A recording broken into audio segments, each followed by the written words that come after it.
cuando son las 11:30. Nosotros estamos de vuelta acá en Madero en Casa. Estamos junto a Eduardo Díaz, jefe de estudios de la Oficina de Defensa Laboral de la Corporación de Asistencia Judicial. ¿Cómo estás, Eduardo? Buenos días. Hola, muy buenos días a todos y todas.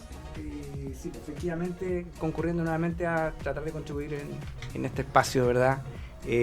Con un tema de interés laboral, que es lo que hacemos nosotros como Oficina de Defensa Laboral perteneciente a la Corporación de Asistencia Judicial. Ya, pues entonces tú nos vas a comentar hoy día sobre el mobbing o acoso laboral. Si nos puedes comentar en primera instancia qué es, de qué trata. Sí, el mobbing, para que los radioescuchas lo entiendan más fácilmente, es como el equivalente al bullying en los colegios, ¿verdad? Que estas situaciones de acoso, hostigamiento, a veces de grupos de alumnos o de un alumno respecto de otro, pero en el contexto del trabajo. Entonces, de lo que se trata básicamente es que puede haber ciertos actos de agresiones u hostigamientos por parte del empleador hacia el trabajador, como también de compañeros de trabajo, normalmente del jerárquicamente superior al que es jerárquicamente inferior, pero no necesariamente es así. Hay varias categorías de acoso laboral o mobbing. Ahora, ¿qué actos pueden ser considerados como mobbing o acoso laboral? Eso es súper importante porque, a ver, en materia laboral, el empleador tiene facultades de control, tiene facultades disciplinarias, tiene facultades reglamentarias. Por lo tanto, no está fuera del ámbito de sus atribuciones corregir, ¿verdad? Inclusive sancionar al trabajador. Entonces, no cualquier acción cometida por un empleador que pueda ser percibida negativamente por el trabajador es acoso, ¿ya? Ni tampoco puede ser considerado un hecho vulneratorio. Si te llaman la atención porque no estás haciendo bien un trabajo y esa llamada de atención es en un contexto privado, dentro del rango de las atribuciones que tú tienes o de las respuestas que tú debes dar como trabajador, eso no es acoso. Entonces, cuando nos empezamos a correr al acoso laboral es cuando ya la acción cometida por el empleador o por los compañeros se sale de ciertos márgenes de racionalidad. Cuando la llamada de atención ya no es en privado, sino que es en público. Cuando hay humillaciones, ya sea privadas o públicas. Cuando hay un ambiente de carácter hostil.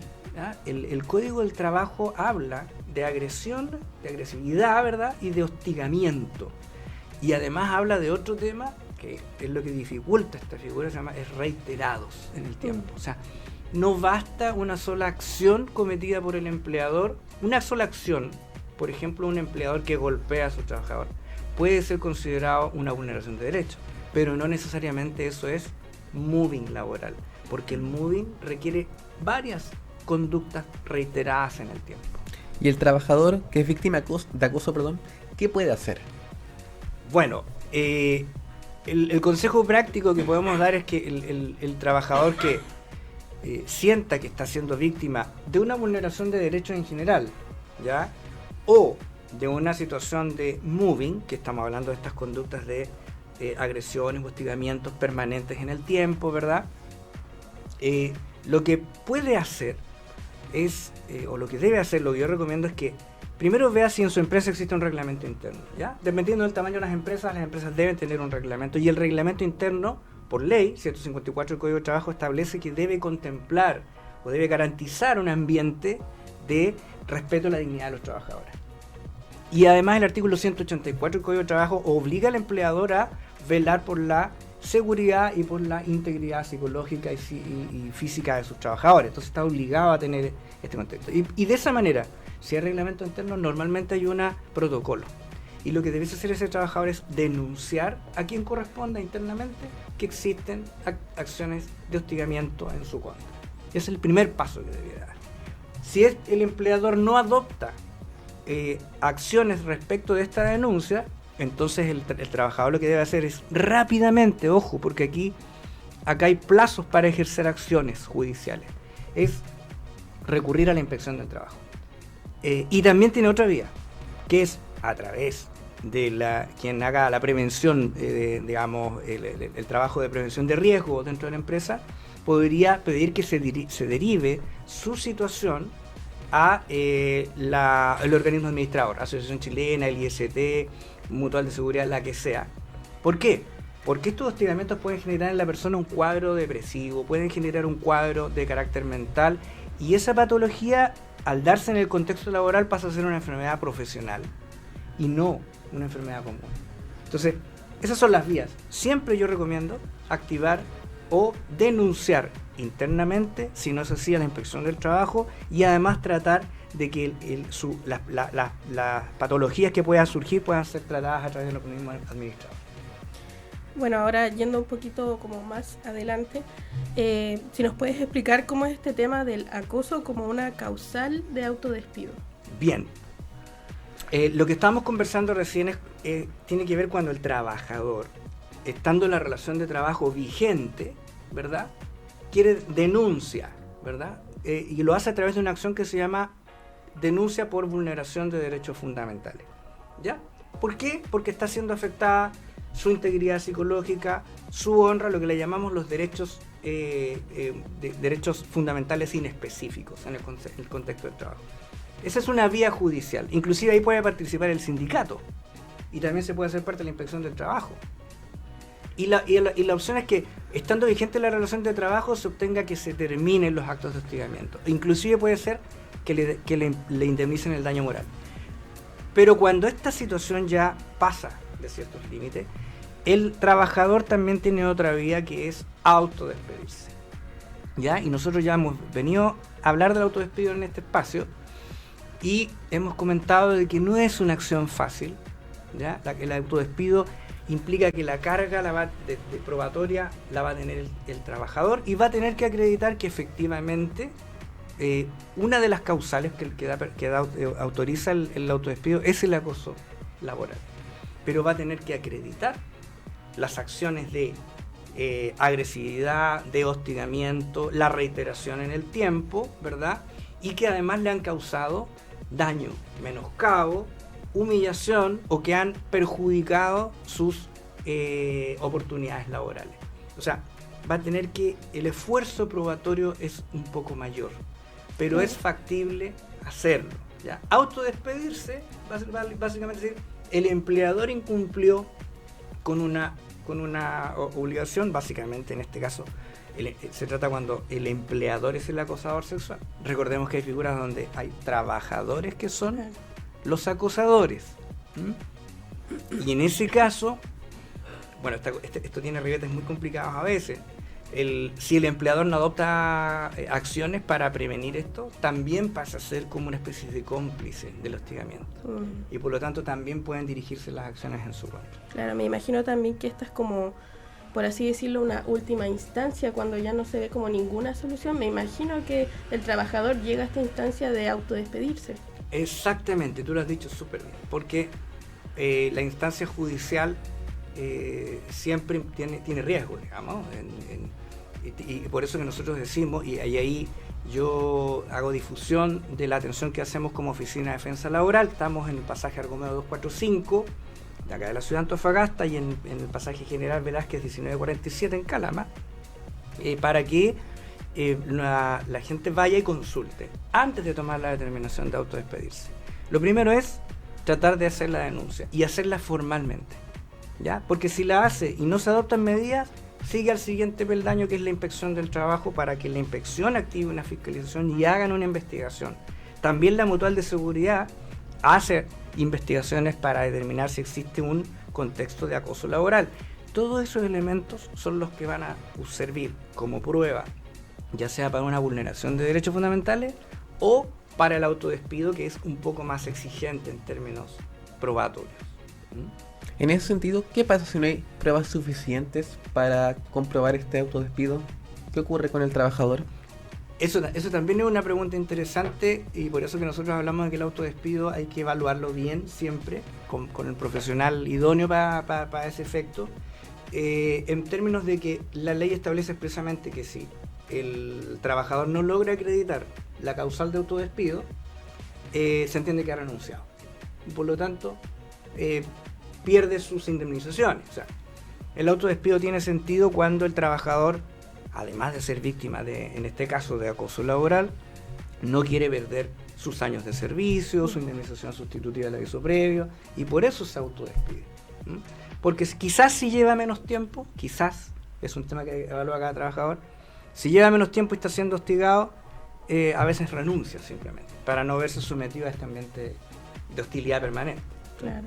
Me imagino obviamente que la recomendación es que siga estos pasos y a última instancia el tema del autodespido, porque mucha gente a veces como que prefiere renunciar simplemente antes de hacer todo este como papeleo, por así decirlo. De hecho, es importante que se haga la consulta respectiva cuando la persona siente que está siendo objeto de ciertas vulneraciones, ¿no es cierto? Y ya no aguanta más y se va a renunciar, quizás el consejo de un especialista le pueda indicar, ¿sabes qué? Mire, a lo mejor hay indicios suficientes, o tú puedes buscar, digamos, seguir los pasos necesarios para que tú eventualmente puedas autodespedirte y no perder los años de servicio. Reitero, es un tema que tienen que analizarse con un especialista. El autodespido no es una decisión que pueda tomar un trabajador sin orientación legal previa, porque tiene esta sanción de la que ya hablamos, pero además requiere otras cosas. Hay que hacer una carta de autodespido,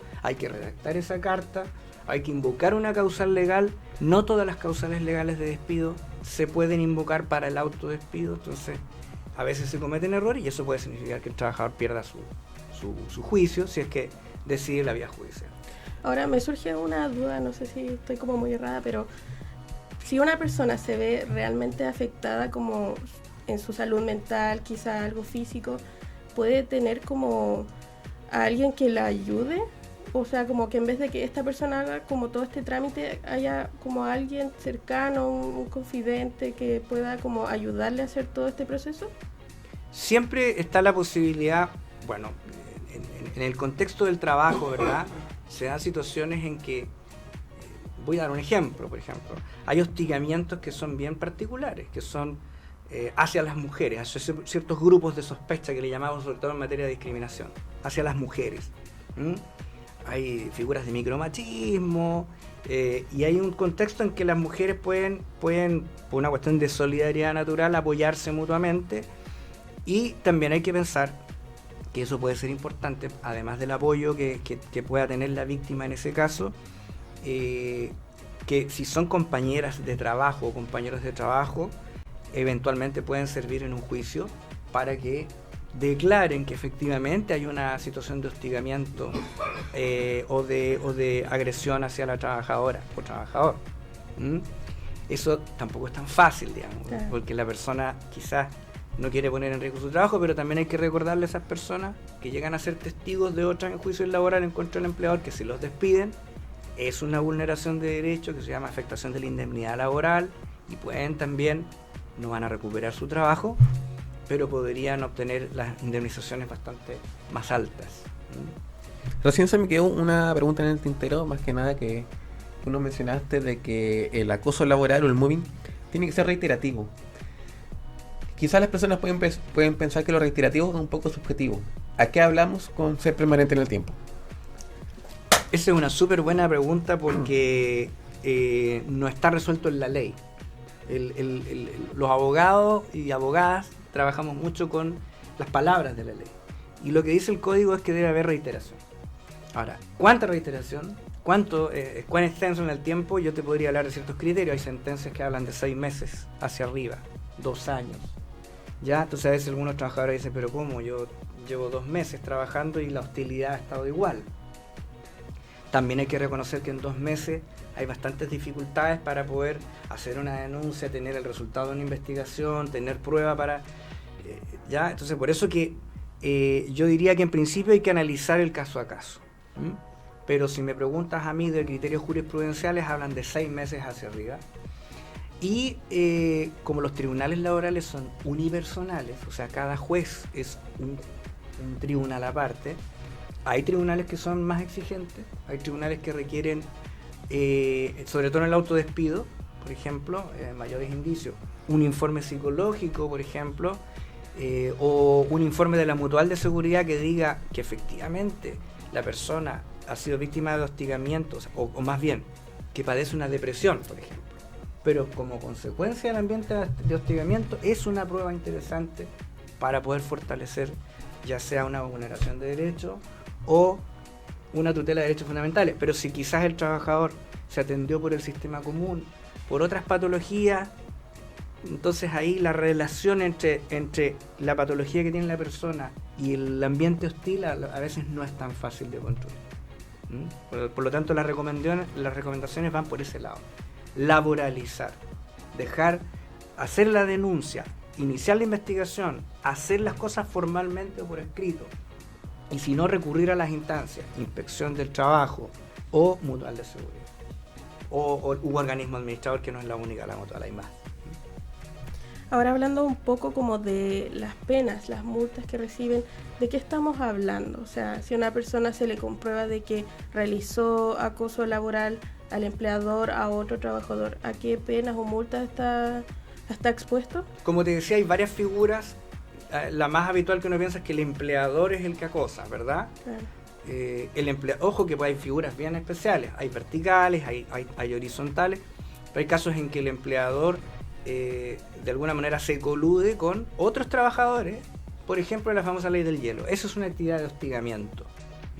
No le den trabajo, no conversen con ella. Bueno, en este caso, si el trabajador demanda a su empleador porque el empleador es el acosador, entonces en este caso él puede estar expuesto a pagar una indemnización por el daño moral si es que estamos todavía con una relación de trabajo vigente. En realidad, esta acción de tutela de derechos fundamentales con relación laboral vigente es para que el tribunal ordene que cesen los hostigamientos. Y también puede haber multas asociadas por parte de la inspección del trabajo, pero la idea es que cesen los hostigamientos. Pero en casos muy graves también se puede demandar daño moral. Y el daño moral no está cuantificado especialmente. Pero si la persona sufrió acoso laboral y se autodespide, ¿ya? Y además logra acreditar que hubo vulneración de derechos durante esa relación de trabajo, o que el despido es la consecuencia de todo este hostigamiento permanente, entonces puede obtener una indemnización que va de los 6 a 11 remuneraciones adicionales a sus años de servicio u otras indemnizaciones. Entonces la sanción puede ser bastante fuerte. Por otra parte, también le puede pasar que el empleador tenga que hacerse cargo de esas indemnizaciones cuando, aunque no es el acosador, no hizo nada o no adoptó acciones efectivas para que cesaran los hostigamientos cometidos por otros trabajadores en contra de una compañera o compañero. ¿Ya? También esa es una figura que se puede producir. Ahora hablando un poquito de las pruebas, la persona que está recibiendo este acoso, ¿qué pruebas necesita para acreditar esto? O sea, video, fotos. Ya, ahí nos metemos en algunas profundidades técnicas. En la tutela de derechos fundamentales, cuando uno denuncia una vulneración de derechos, la prueba no es exigente con el trabajador, hay un alivianamiento de prueba. Bastan indicios probatorios. Y ahí es donde yo les digo, bueno, un indicio, por ejemplo, es que el día tanto, la trabajadora le escribió a su jefatura o al encargado de prevención de riesgo y le dijo, mire, yo estoy siendo hostigada de tal manera por tal persona a tal día y a tal hora. Necesito que se active la investigación contemplada en el reglamento interno, en el capítulo tanto, y ahí vamos a ver si hay respuesta o no. Pero ese es un indicio probatorio, ¿ya? Porque no es normal que una persona active o haga una denuncia de ese tipo porque lo quiere, digamos. Y si a eso le sumas que intentó, por ejemplo, que padece una enfermedad de carácter mental, me refiero a una depresión o a un cuadro de ansiedad, y pide que se haga tratamiento a través del organismo administrador, o sea, como una enfermedad profesional y no una enfermedad común, ese es otro indicio probatorio. El hecho de que se haya hecho la investigación y el resultado de esa investigación a lo mejor determina que efectivamente hay un hostigamiento, otro indicio probatorio, ¿ya? Si no hizo nada el empleador y la persona fue a la inspección del trabajo hizo una investigación, concluyó con tal o cual, y ese es otro indicio probatorio, ¿ya? En el autodespido se complica un poco más porque ahí no es indicios probatorios, ahí son pruebas, ¿ya? Entonces ahí debiese tener, para autodespedirse, yo le diría en principio, si hizo la denuncia, se hizo la investigación, se concluyó que efectivamente hubo un acoso y además tengo prueba testimonial, compañeros que pueden declarar que efectivamente hubo un acoso, entonces en ese caso podría tener buena prueba para poder ganar la demanda de autodespido. También me gustaría saber cuáles son los tipos de moving o de acoso laboral más recurrentes que ustedes han visto. Los clásicos tienen que ver con, por ejemplo, no otorgar el trabajo convenido. Recientemente nosotros atendemos muchas trabajadoras que están sujetas a fuero maternal, por ejemplo. Y a veces el hecho de que estén pasando por esta situación de fuero maternal a veces hace que las empresas las sientan un poquito como una complicación más que una colaboración. Entonces vuelven a su trabajo y no tienen trabajo. No está su puesto de trabajo. ¿Ya? La cambiaron de funciones, lo que es una infracción en sí misma. No le dan trabajo, resulta que está aislada o aislado, ¿ya? O al revés, le dan exceso de trabajo, ¿ya? Resulta que la persona hacía, no sé, tramitaba 50 documentos al día y le dan 200 o 300 de un día para otro. Y eso es diario. Entonces, por eso que es importante ir dejando huella de todas estas situaciones. La ley del hielo es una de las más famosas. Nadie lo habla, nadie quiere conversar con la persona. En el fondo es condicionarla psicológicamente para que la persona renuncie. ¿Ya? Normalmente el moving va hacia ese lado. ¿Para qué? Para que la empresa se ahorre los costos, ¿verdad? Y la persona se vaya sin indemnizaciones. Esto del moving, de hecho, viene de ciertos estudios con animales. Cuando tú ves que dentro de los grupos de animales hay los más fuertes, empiezan a acosar al más débil, a apartarlo, digamos, en la naturaleza, de ahí vienen los estudios, ¿verdad? Y empiezan a ligarse esa parte de la psicología con el derecho y empezamos a ver el estudio de el moving laboral, que el move es acosar o hostigar, eso significa. Bueno, Eduardo, ya estamos casi en la hora, no sé si tienes un último mensaje que decirle a la comunidad y también indicarles las direcciones donde pueden pedir este asesoramiento. Sí, claro. Primero, como siempre, agradecer este espacio. Nosotros como Oficina de Defensa Laboral, Corporación de Asistencia Judicial, estamos para atender a la comunidad, para orientar. En el caso particular de las oficinas, estamos en pasaje Argomeo 245, ahí muy cerquita del mall, del mall del centro, digamos. Y en el pasaje General Velázquez 1947 en la ciudad de Calama. Pero además tenemos teléfonos 410756, 410758, ya, que son teléfonos en que usted puede hacer su consulta, y correo electrónico odl.antofagasta@cajta.cl, igual que cajita pero sin la i, y odl.calama@cajta.cl. Ahí pueden hacer las consultas laborales que necesiten hacernos, y como les decía, sobre todo en estos casos que no son fáciles, requieren asesoría para tomar decisiones, sobre todo judiciales. Te agradecemos nuevamente, Eduardo, por esta grata conversación donde aprendimos mucho y esperamos que la gente que esté pasando por esto y nos haya escuchado sepa las direcciones que debe tomar. Perfecto, esa es la idea. Les agradezco mucho. Muchas gracias, Eduardo. Ya. Bueno, y cuando son las 11:56 nosotros nos vamos a una pequeña pausa, pero ya volvemos.